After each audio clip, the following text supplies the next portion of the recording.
Andrea. Today we're going to talk about the most loved, but also the most controversial Mystery 101 ever. So, what do you say we promise everyone we'll give our thoughts and we won't leave them on a cliffhanger? That sounds delightful.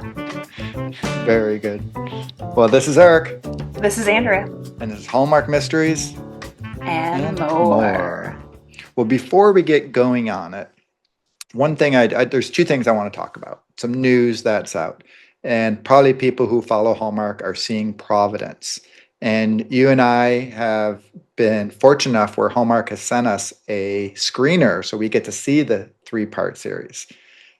And everything I've heard so far, I've talked to a couple of people, they said this is like next level good. So I'm thinking holidays / going to be mistletoe murders kind of good. Have you gotten to watch any of it yet? No, I tried to log in and then it wouldn't let me see it. It wouldn't let you? Oh. No, then it made me go to my computer and then that was too many steps and I was like, oh well, I'll just come back to diagnosis murder, which is what I've been doing. I watched a half of one last night. Diagnosis. Well, you have 8 episodes I know, to watch that's before what next I week. need to get going. So I'm like, oh no, the calendar is coming up on me. So I did get introduced, but I'm excited for Providence because we've been complaining Providence Falls. Providence Falls. But I've been, both of us have been complaining about quality of Hallmark programming this year and lack of it. I'm thinking this is going to be kind of that one that brings us all back in. So we are reviewing that. Like I just sent over Eric the August lineup of what we're reviewing. So I'm going to just share it with the listeners because I know everyone likes to also kind of watch. So we have all 3 Providence Falls. We're going to do the Golden Girls book review. We are going to review Chicken Sisters episode by episode since we will be done with Private Eyes, our episode by episode. We're just going to now do that chunks into seasons. And then we're also going to be reviewing the new Mystery Island, which airs in August as well. So that really is a lot of content, actually, like new content for the first time, basically all year. And Rosemary and Thyme season 2. That's going to be at the end of July. So July 31st, okay. Anyone who's also Rosemary and Thyme, we have that slated for season 2 if you are a little behind on that series as well. And then I'm somehow going to figure out a way to get Andrea to also do Shakespeare and Hathaway season 1 recap. I told him no, we can do that in September because I cannot. There is no more time to watch and do all of this. You've already watched them. So. Yeah, but I have to take notes. Eric, that's a lot of work. And then we have to record. I'm solo parenting. Eric is stressing me out. And I'm like, we do this for free. We make no money. This is for fun. That's not fun for me anymore when you make me do all of that. Too much. In fact, we lose money because of all the things you have to pay for, but whatever. Yeah. But all right, so the other news is that I just saw, I think this morning, was 3 Wise Men is coming out with a part 3. Where do you stand on that? Was 1 enough? Was 2 enough? Is 3? You excited for 3? Was 1 too many? 2 too many? I'm in a I don't care. The second one was fine. I liked it more than you did, but it didn't leave me like, yes, I need to see this for a 3rd time. But they're doing the same thing, with the Lacey Chabert one and Wes Brown. Right. They're giving us 3 over there, but with Halloween. So I'm excited for that twist. I wish they would have done a little twist, I think, with 3 Wiser Men. I think that makes it a little bit more intriguing, especially because the 3rd one, they can get a little stale. So I'm hopeful that it will be shenanigans and fun and maybe, I don't know how they're going to have it be a little bit different, but I would like a little more spice or something. All right. To touch on the 2 things you said there. 1, Halloween, all in.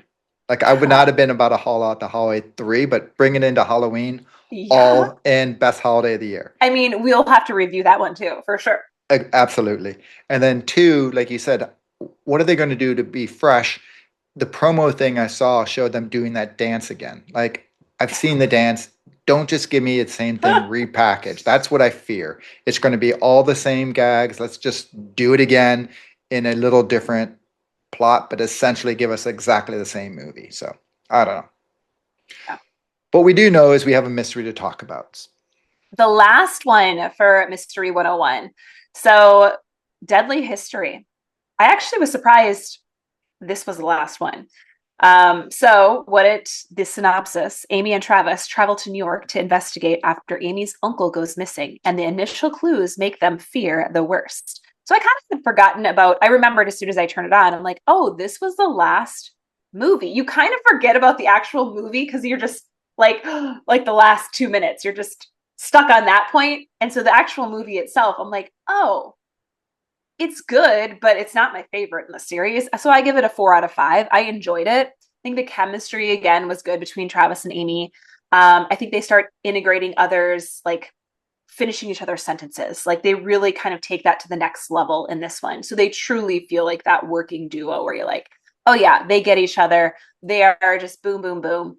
Um, Bummer though that it's the end of the road for the series. Like that's kind of where you're just kind of, all of that to say, like all of that lead up, all of that chemistry, even Graham, which I'll talk about later, I thought his character was really, I thought, well done. I know that's not your favorite character. And once more, we weren't in Elmstead College at all, so I seemingly enjoyed it. I know that like Travis's family, I didn't realize we hadn't really mentioned his family in previous movies until now. So we got a little bit more backstory there. And I feel like they could pull more threads, with that backstory. There probably was some more stories or movies they could have taken from that. So all in all, just kind of a brutal ending. I haven't watched that ending because I kind of avoided that. And wow, what a worst cliffhanger. And not to the fault of, John Christensen Plummer, but just Hallmark being like, nope, we're done for whatever reasons. Yee. So that's kind of how it left me. I felt lost at sea. Well, you and pretty much legions and legions of Mystery 101 fans. Yeah. I agree with pretty much most everything you said there. For me, though, you know, Peter Benson, getting him as Alistair, I just loved his character in there. It was fun. I loved the way they wove him in, and we'll get to it a little later in Mystery Minute, which I thought was a great twist of that. But just Peter Benson is kind of just one of those people when he's on screen, you just have to like it. He's just such a likable guy. We got to talk to him, and that was a fun interview. And then, you know, I'm just going to basically say that it is Travis and Amy investigating. There's no blurred line at all. Like you said, how they're complete each other's sentence. But when they just come in and they talk to Sheriff Harry, it's just like, hey, we're here to, help out the investigation. There's none of that like, well, explaining Amy as a consultant, this, that, the other. No, it's like we are coming in and we are the investigating unit. And so, Amy might as well have a badge at this point. So that was great. You mentioned it going on the road again. I thought it was great scenery. I liked, the beach resort. I don't know what that was, hotel, bed and breakfast, whatever it was. Great location for that. So that was a whole lot of fun. But then the acting in this one, I thought they both, 'cause I was a little critical early on, right? But in this one, you really do get to see that these are two extremely talented actors. And once again, sometimes with Hallmark, you can put everything with a little asterisk and say, oh, they're really great Hallmark actors. They're both really talented actors. And then Lauren Cardinal, who's Sheriff Harry, he also, I thought, was just really good. He played sort of that, local sheriff, but he didn't do it in a way that you look at him and go, oh, he's an incompetent local sheriff or anything. I thought he did a good job. So everybody, I'll give you Graham. Graham was totally fine. I think a little underutilized. It'll be interesting to see what you say about him later. But, it's like, hey, we don't really need Graham, so let's go have him take a power nap for 5 hours, kind of thing, right? So how do we get him? How do we get him off screen? Boom, there. So, like I said, all in all, I thought it was great. We'll talk about the ending for what it was when we get a little bit later. But all in all, I gave it a 4.5. I thought it was a solid, good mystery, good acting, good plot, good, everything in there was pretty darn good. Well, Mystery Minute. I found the mystery to be great. I did recall who did it, although I thought it was the sister and the brother in the end. And so I forgot that little twist of like, oh no, it was just the brother, not the Well, she's a sister. secret sister. Yes. And so that layer, obviously, I didn't see coming. So I thought that was a good surprise. Also, worst brother of all time. I mean, when you really think about like what he did, you're like, this is brutal, Right. vicious. For how many years you sat on that? Like awful. So I felt bad for the mom because you're like, you've Absolutely. had this secret. So there's a lot of family trauma got revealed at the end. And then the sheriff, the little twist on him as well. I found that to be a nice little, not, I mean, I guess maybe red herring ish, but like another little twist in the mystery. So kind of a secondary mystery that was happening that maybe we didn't know was happening. So overall, I found it to be enjoyable. I liked where they took it. It is not my favorite, I don't think, still mystery. I think there's one that's a little bit better, actually, maybe two. So for me, it was good middle of the road, but still higher if I'm looking at other mysteries, that Hallmark has done. This is still a great mystery. Better than a matchmaker, the best matchmaker mystery. Yes, 100%. And the fixer, or is it not fixer uppers? The picture perfect. I didn't want to say that because it comes in a little later for me, but Oh, yes, or maybe Gilded, a little bit better than Gilded too. I Gilded thought that Newport. one didn't that win an award too? The Gilded one. I don't know. I don't know how. Well, for me, I love the fact like that the mystery of Alistair's disappearance turned out not to be the mystery. So it was a great thing of like, oh, hey, we're going down here trying to think about that. And it turned out to be something completely different. So that was a great twist there that I do think this is, you know, a good reason why people who love this series, why it is they love it so much. It is very well written. It's like I say, it is a good suspense one. You said it too, is early on we talk about, oh, we have sympathy for the murders, this, that, and the other. But once again, we're just getting stone cold killers now where he's just a bad dude. Like the dad, hey, your sister, you're a total F up. We like your sister better. So he goes and kills her. I mean, and then which ends up killing the dad, there too. So yeah, and I thought exactly like you did, as a parent, I kind of looked at that moment of like, oh my gosh, like I couldn't even process what it would be like to know like your one child killed your other child. Like I couldn't even imagine. Family, like you said, family trauma. But for me, what totally made the entire movie was Amy diving out of that boat. Not even a boom, like you hang in there. Nope, Amy, boom, I'm swimming to shore. I don't know why. It's maybe a throwaway scene, maybe not. I don't know. I love that scene so much. And she just gets out. One thing you didn't know about me, Travis, I was captain of the Garrison High swim team. So absolutely loved, loved, loved it. And then at the end, when it sort of wraps up, what's really weird, like you're saying, oh, you didn't, you watch it, you remembered, but you didn't remember. I don't know how I did not remember the cliffhanger because I'm watching on my iPad. You They forgot have the you kiss forgot the and cliffhanger? they have the Oh kiss my and it's gosh. panning out.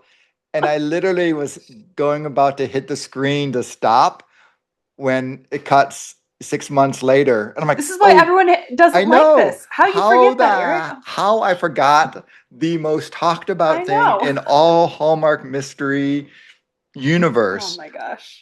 Like I knew I'm it's embarrassed coming. for you. I knew it's coming. I knew everything, and yet in the moment, it just finishes so perfectly with that kiss, only to have your literally innards torn out.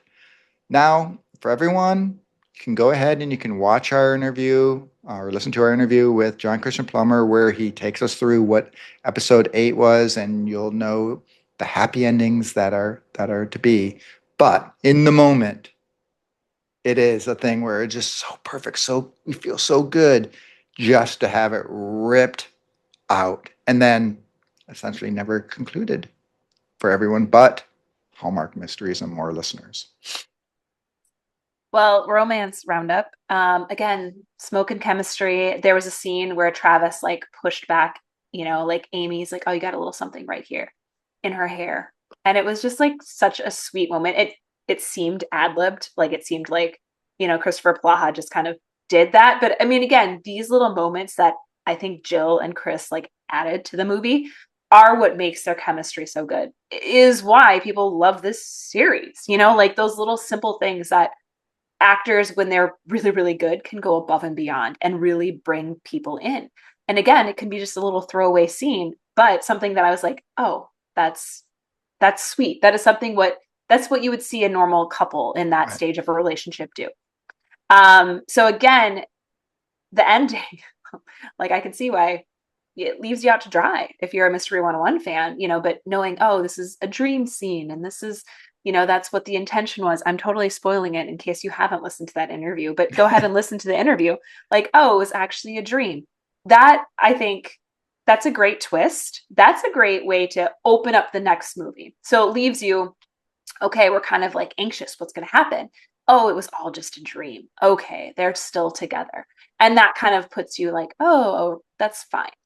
But for Hallmark to not do that movie, it really is kind of like mean to not Absolutely.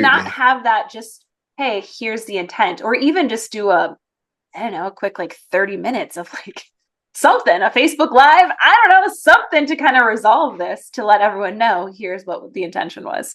So yeah, I can totally understand the frustration there from fans. What about you? I have like you, total couple. They are great together. The I had my little scene was when they were in the hallway and they had their food and they're about to go and Travis like, "Hey, give me my sandwich." She's like, "Oh, I thought we were going to eat together." He's like, "Yeah, come on in." And it's definitely air quotes, I think, to come on into my hotel room and let's have dinner. And then all of a sudden, Graham opens the door and is like, "Hey guys, come on in here." So once again, Graham, that is his, like I say, I did bag on him earlier, but that is his great role in this entire thing of how he always comes and interjects himself at the exact wrong moments. And he did it again. And I just loved that scene. And like I mentioned a second ago, there is that kiss at the end was just beautifully done, but is like beautifully executed technically too. Like the filming of it and the shot, the framing, it was just perfectly great job there. But mentioned it before, we got to come back. The real romance is Alistair and Sinead, who, for having their secret affair and wanted to run away together, she's the crime boss, wife, and he's got his whatever issues there. And that's what it, turns out to be, just actually hiding out because they just want to be in love together. He's not kidnapped. There's nothing. Well, I guess it's nefarious that you're having the secret affair and running off, but it's not like the murder or kidnapping that they're expecting it to be. And I thought that was just a kind of, like I say, great twist that I did not see coming. And we all thought something bad had happened to him. And like I say, he just was lovesick. Go Peter Benson. Always, this is a chance he finally gets to get the girl. Usually he's dumped, right? Instead, he gets the girl. Well, character corner then. So I picked Graham. And so for me, I thought he really shined. And just as you had just talked about how he kind of interjected himself into like Amy and Travis, like I thought that was necessary for the movie, just to bring in some comedic timing. And I think he moved along plots. I thought that's what his character was intended to do, to kind of bring us through it. Obviously, he's the through line since that's his brother. Um, and I think that he made good acting choices of like, even at the end where he was like, no, I'm going to be with you, brother. And, just, I thought it was well done. And I thought he was a necessary character. I didn't think he was underutilized. I thought he was used the correct amount and in a good way. So I found it Yeah. surprising that you I said guess that. it gets back to what we said. There's only so much screen time, right? Yeah. And where are you going to put him in? I'll get to it a second in my Hallmark trivia, but there's another part of Graham too, another scene in there that really stands out. I'm going to go in a little bit different direction. I came up with this fun little thing because, of course, I would go with Peter Benson for my character corner, but whatever, move in. I'm doing 6 degrees of separation with April Tulloch because I realize all these people connect. So Ollie, who plays the murderous brother, his name's Michael Patrick Dennis. He was in Picture Perfect Mysteries, your favorite, Newlywed and Dead with Matt Hamilton. And Matt Hamilton and April Telek were in World Record Christmas. So it only took 2 movies to get from the killer to April Telek, because at the end of the day, it always revolves around April Telek. Or what do I forget the other guy? Daniel, whatever. I could do him too, right? Who's in every other, one. Who was, what, two episodes Oh, again, right? So that's funny. April Telek is my character corner, 2 movies to get to her. That's hilarious. And she's not even in this movie. Nope. All But she right. is. Her Oh. presence is. Well, Hallmark trivia. So I got two. The first one, this when this movie was filmed, the working title was called Blood Loss. And then the second one, Graham mentions to Amy that the inn where they're staying does lots of weddings. And the exterior shots of the inn are actually used in the Wedding March movies with Jack Wagner and Josie Bissett. So, kind of fun facts. That If was you are a fan of the wedding marches. and that's the scene I was going to reference. And with Graham talking about, oh, this would be great for weddings, because episode 8, when they wake up from the wedding, they are Movie planning 8, you mean? Or episode 8, because this was 7. movie, though, not Yeah. episode. Well, That movie just 8. episode, you think of like a series. So I'm just in case people are like, wait, are you on a series now, Eric? We're on movies. Got it. But whatever. You go to whatever. Installment 8 would have been the wedding installment, sorry, movie, whatever we want to call it. So it was sort of foreshadowing what the next one was going to be. Now, whether or not they got married there or not, I don't know, but they were supposed to get married in the next one. So when you have Graham, just talking about it, he is actually foreshadowing the next episode. Movie. So yes, movie, whatever. It's an episode. Oh, it's a movie, Series. Eric. It's a series of movies, so we can do that. And then here's another little interesting one. The boat scene, which I love so much, was originally written as on a ski chairlift. So I don't know exactly how that would have played out and stuff, but I think it does sound pretty cool. And like it could have been high tense thing of seeing on the chairlift and how they do money exchange up there and what happens. So I think that could have been really good, but I'm not going to complain because, like I say, I loved that scene with Amy just diving off into it. And then, as everyone has their frustrations and hate about the cliffhanger, the only reason this was a cliffhanger was the network specifically asked John to make it a cliffhanger.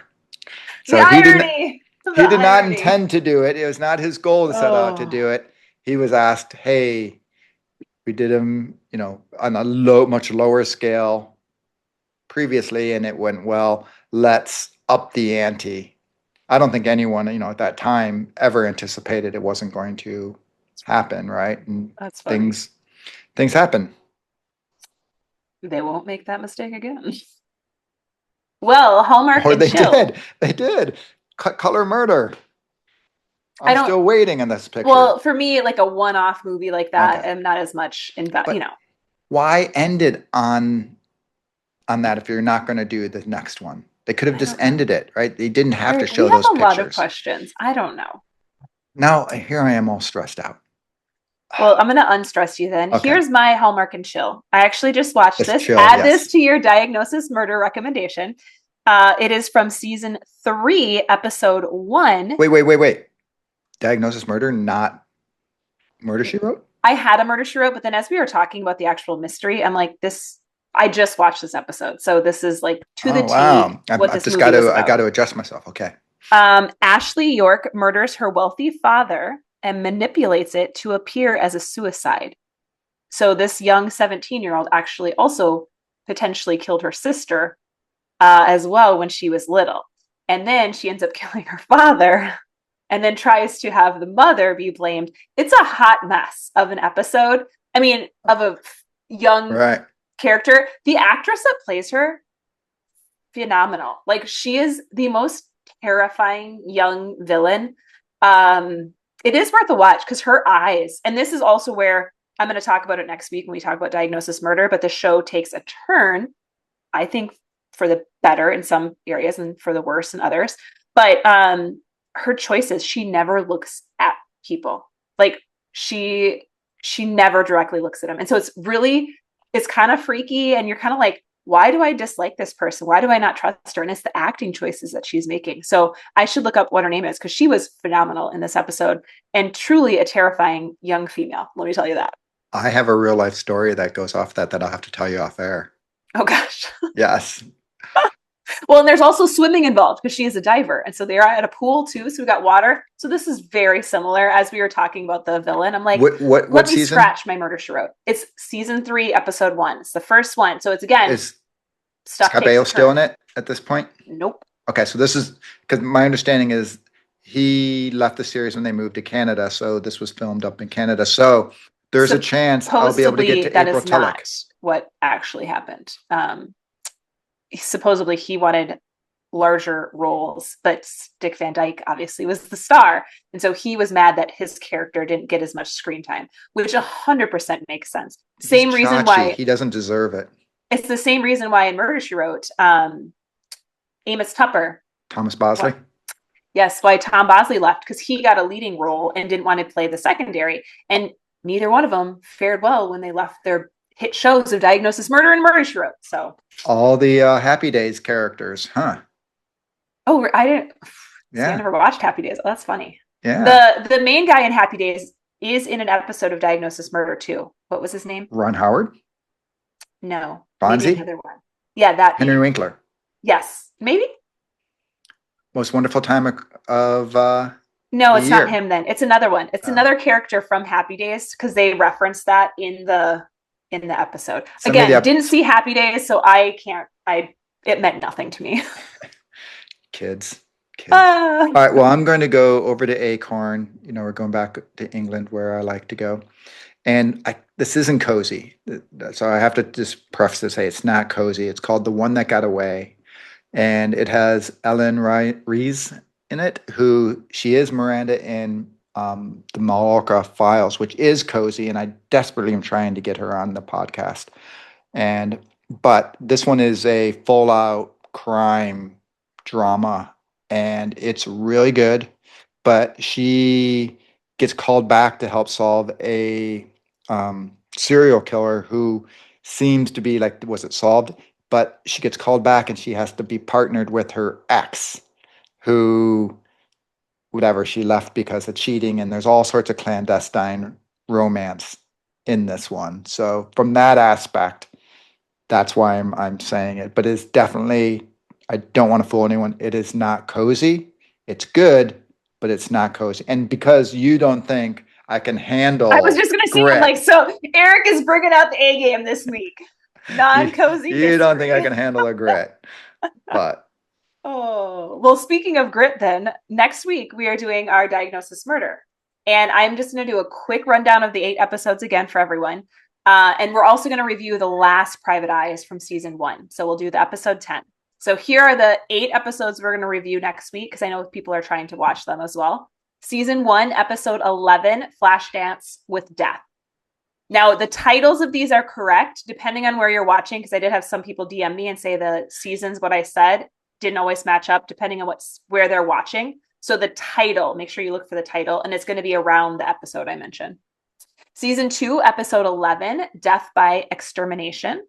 Season 3 is episode 17, F Murder. Season 4, episode 18, Murder Country Style. Season 5, episode 5, Slam Dunk Dead. Season 6, episode 5, Blood Will Out. Season 7, episode 11, Santa Claude. And then season 8, episode 7, Hot House. So. Quick, which one do you think is going to be my favorite? I am going to wait until next week. I already have the one. I think which one do you think will be my? I know. I'm going to wait to tell you next week, because I don't want to give you ideas. I already think I know. I will say I hadn't watched season 6, 7, and 8 episodes. I just watched some of those today. 5, 6, 7, and 8. Let me tell you, I picked one that I'm like, oh boy. It's maybe not one I would have picked if I would have watched it recently.